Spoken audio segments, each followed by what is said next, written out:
we want you to realize that things are not going to manifest necessarily from one moment of not being there to suddenly a moment of being there, because you're not going to change your vibrational frequency that quickly. But things are going to be adjusting, and you are going to begin to notice it. So the manifestation that we want you to focus upon is not the car in the garage or the lover in your bed or the money in your bank account. Not right now, not all of a sudden. The manifestation we want you to focus upon is closer over here to the vibrational frequency. It's the manifestation of a thought occurring to you, a thought that you don't usually think. You'll be realizing things that you don't usually realize, and right along with that realization will be an emotional upcharge, an emotional surge that will be the indicator of your changing of your emotional or vibrational frequency. So, if for a little while you can let the emotion be what you're going for rather than the full-fledged manifestation. Oh, the emotion is going to lead to more thoughts and more thoughts, ideas of rendezvous. You'll start getting impulses of where to go and when to go and who to go with. All kinds of things will begin occurring to you, and these manifestations will blossom into actualized life, into manifestations that others around you can see. It is our absolute promise to you. But if you find the vibration and then you don't maintain it, and you find it and you don't maintain it, and you find it and you don't maintain it, then these manifestations don't come, and that's what makes you feel discouraged. That's what makes you begin to doubt your ability to create your own reality. You let too much of your vibration be about what you're observing instead of about what you are wanting. Which brings us to the most important part of this evolved discussion. We're talking about you creating your own reality, but we want you to understand that if you are living conditionally, where you are so fixated on the conditions of what is right now, the conditions of what is right now will prevent you from ever having the improved version.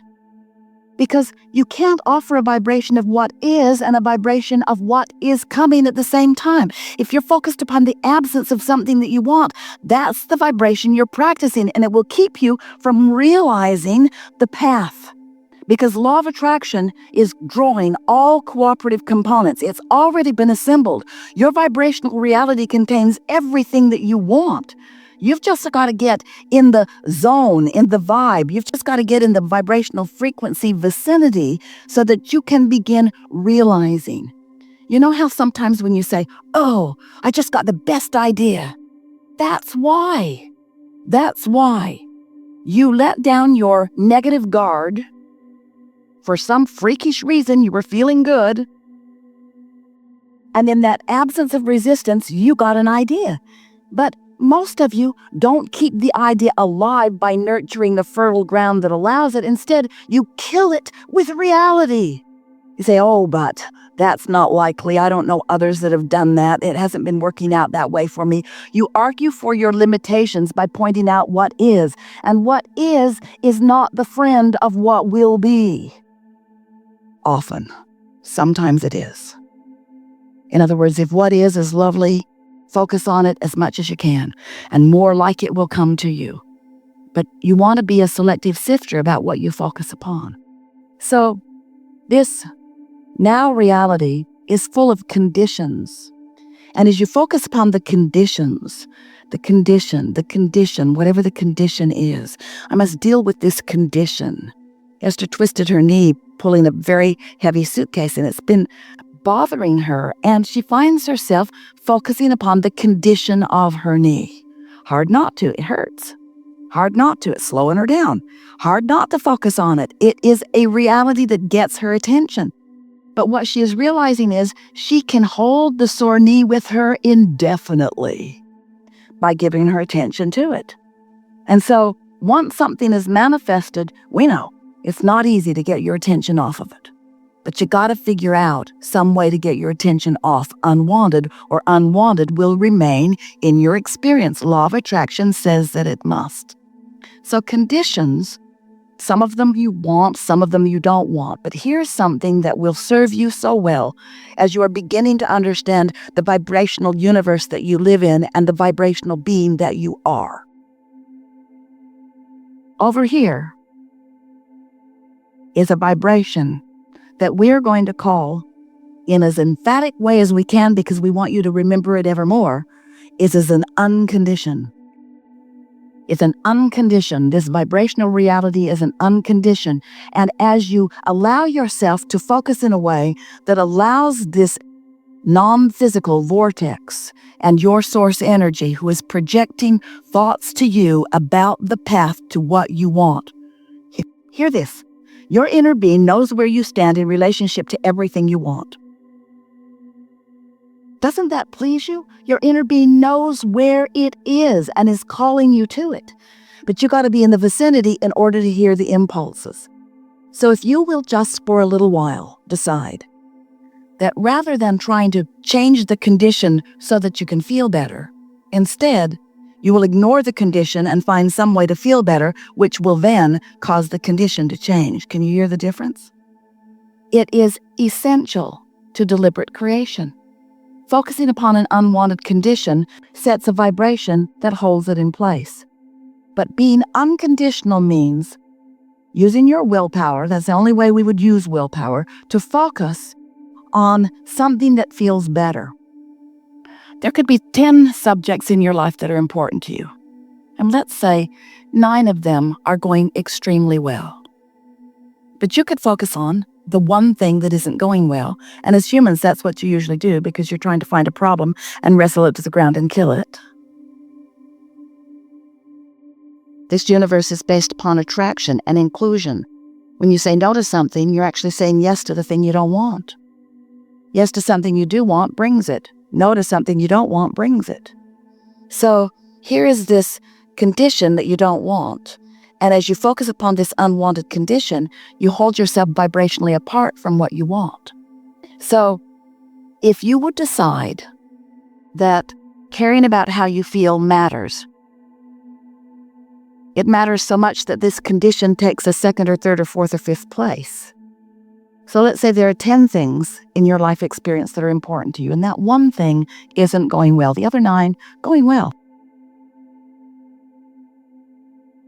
If you would focus upon the 9 things that are going well, or even one of the 9 things that are going well, that 10th thing would have to come into alignment. Would have to. Because vibrationally, you've cleaned it up. Vibrationally, you're using the 9 things that are going well as your reason for offering your vibration, which means you're now getting impulses about everything else. You're getting impulses about the thing that isn't going well. Let's turn it around. Let's say 9 things are terrible, and 1 thing is going really well. And as you focus upon those 9 things, you feel awful. But as you focus upon the 1 thing that's going well, you feel better. So you focus on it more and more, so you're feeling better more and more. So now the other 9 things are coming into alignment because you're holding yourself in a frequency that allows the solution that you're looking for.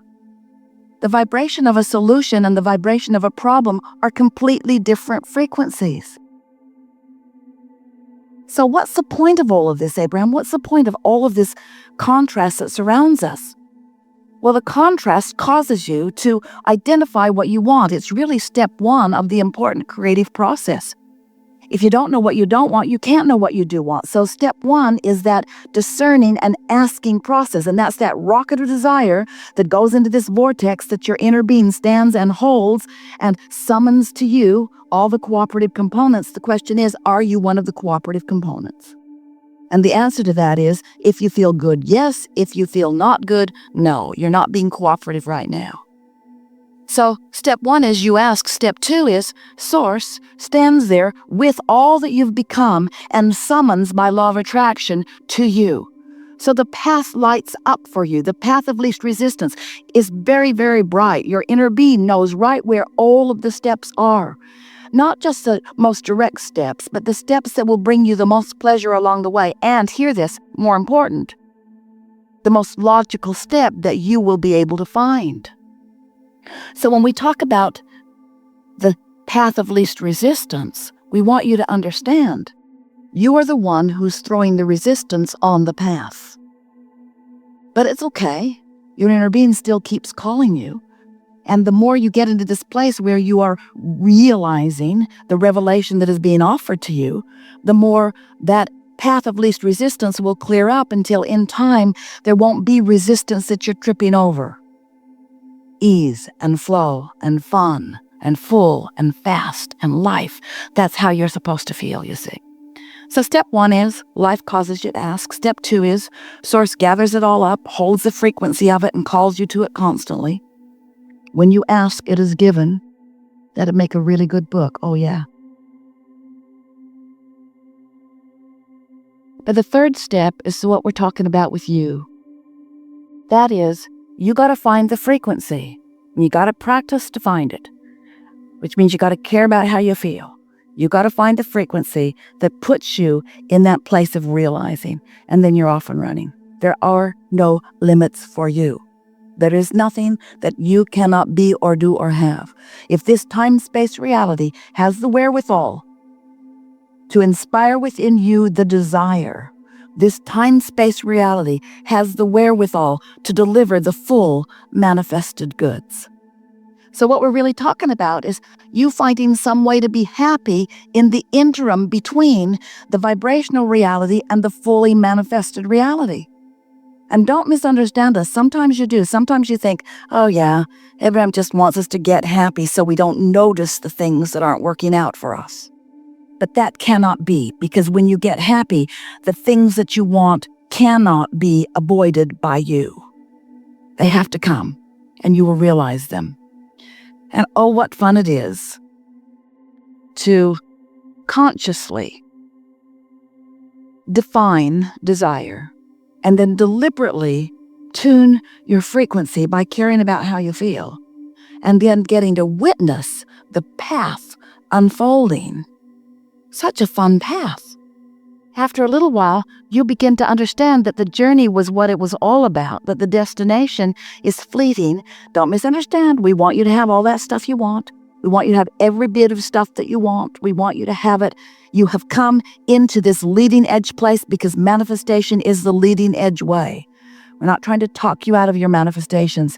We're just wanting you to find more joy on your way to them. And so often, the things you want beat you up because you don't have them, and then you feel some sort of discouragement or blame about why you don't. Very clever. Must be my mother's fault. It's usually what you say. I think it's my mother's fault. Should have been different early on, and I would have had a much better go of it. We say, your emotions are here and now. You have control of them here and now.